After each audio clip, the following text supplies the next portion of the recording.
Ethics बहुत जरूरी है दोस्त। एक बेटा अपने घर गया अपनी माँ के पास, उसने माँ को बोला आज एक दुविधा में हूं माँ।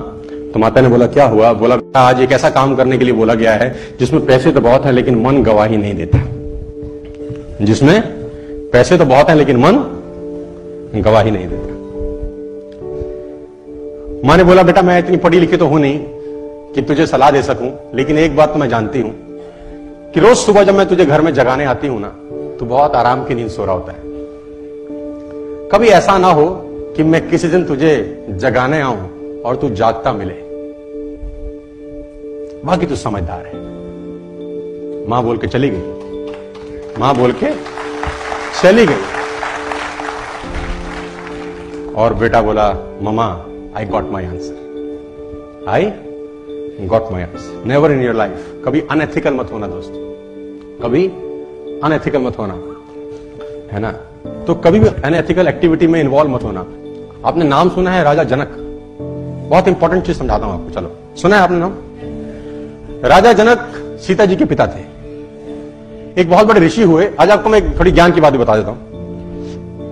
सीता जी के पिता राजा जनक थे। वो एक ऋषि के पास बैठे थे। ऋषि का नाम था याज्ञवल्क्य जी।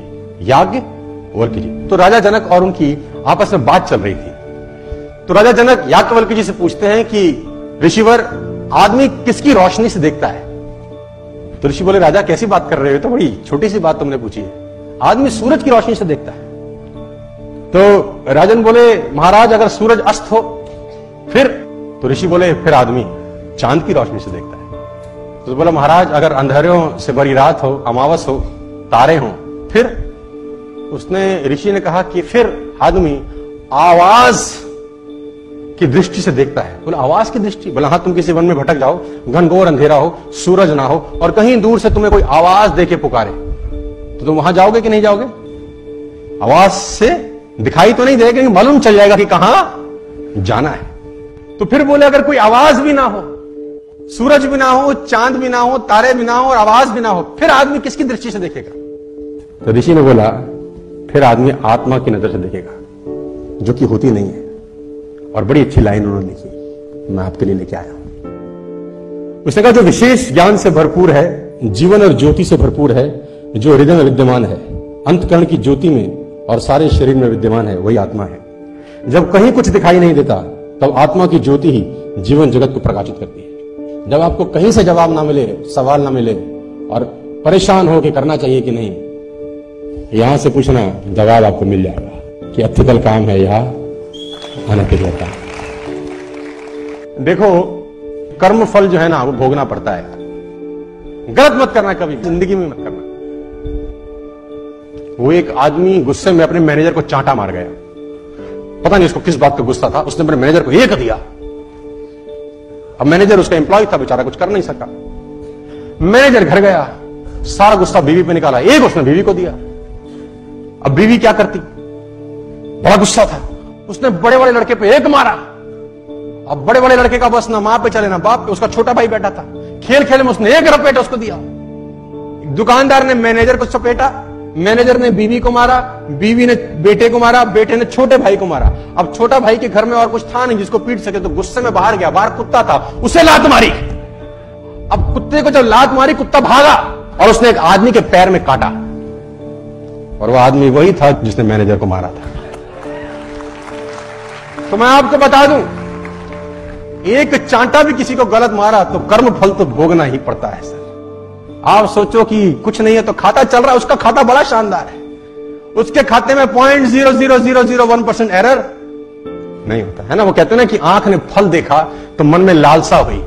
अब आंख तो फल तोड़ने जा नहीं सकती, फल देखा आंख ने, गए पैर। अब पैर ने देखा तो पैर तोड़ नहीं सकते, फल तोड़ा हाथ ने। जिसने देखा वो गया नहीं, जो गया उसने तोड़ा नहीं, जिसने तोड़ा उसने खाया नहीं, जिसने खाया उसने रखा नहीं, चला गया पेट में। और थोड़ी देर में जब माली ने देखा तो डंडे लगे पीठ को।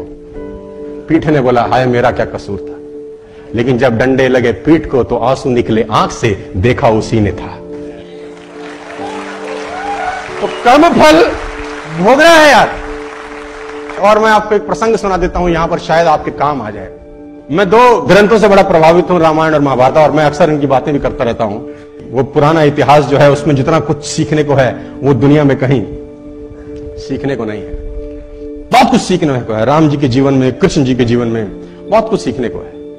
और रामायण एक ऐसा ग्रंथ है जिसमें एक एक चीज सीखने को है। मैं कभी कभी कुछ लेडीज से बात करता हूं, हम तो बहुत दुखी हैं जी, पति बेकार मिला है, बच्चे नालायक हैं। मतलब मेरी बात को अदरवाइज मत लेना, 70 to 80% पुरुष भी मिलते हैं रोते, महिलाएं भी रोती मिलती हैं। मैं आपको बताना चाहता हूं, जितनी भी महिलाएं, बहनें, माताएं यहां पर बैठी हैं, सीता जी के पिता थे जनक, और बहुत बड़े ज्ञानी कहा जाता है।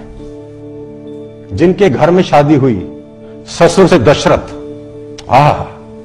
जिनके बेटे खुद भगवान हुए, और जिनसे शादी हुई वो स्वयं भगवान। जितना दुख उन्होंने भोगा है तुम में से सब मिलके भी नहीं भोग पाते।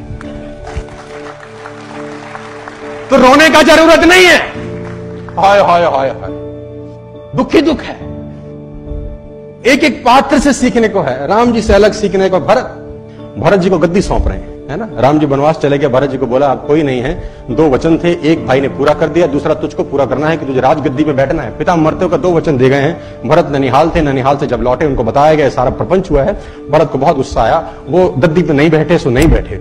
उनको खूब समझाया गया कि तुम्हें गद्दी पे बैठना है, ये पिता की आज्ञा है, पिता की आज्ञा मानना तुम्हारा फर्ज है। बड़े भाई ने भी मानी है तो तुमको भी मान। तो गुरु समझा रहे हैं, तो गुरु ने बोला अगर मैं समझाऊं तो भी नहीं बैठेगा, अगर मैं समझाऊं और मैं आज्ञा दूं तो भी भरत गद्दी पे नहीं बैठोगे। भरत ने बोला गद्दी पे बैठ तो जाऊंगा गुरुजी, लेकिन ये धरती रसातल को चली जाएगी, ये धरती रसातल चली जाएगी अगर मैं गद्दी पे बैठ गया। तो गुरुजी ने बोला भरत कैसी बात करते हो, इस धरती पे रावण कुंभकर्ण जैसे राक्षस हुए तब धरती रसातल नहीं गई है। रावण कुंभकर्ण जैसे राक्षस हुए, धरती रसातल नहीं गई। हिरण्याकश्यप जैसे राक्षस हुए, धरती रसातल में नहीं गई। भरत जैसा महात्मा बैठेगा तो धरती रसातल को चली जाएगी, कैसी बात करते हो। भरत ने बोला महाराज, कुंभकर्ण रावण का भार धरती माता सहन कर लेती है क्योंकि उसको पता है कि राक्षस है। हिरण्याकश्यप का भार धरती माता सहन कर लेती है क्योंकि उनको पता है राक्षस है। लेकिन जब रावण, कुंभकर्ण और हिरण्याकश्यप का काम राम का छोटा भाई करने लगे तो धरती माता भरोसा किस पे करेगी, ये तो रसातल को ही चली जाएगी। मैं नहीं बैठूंगा।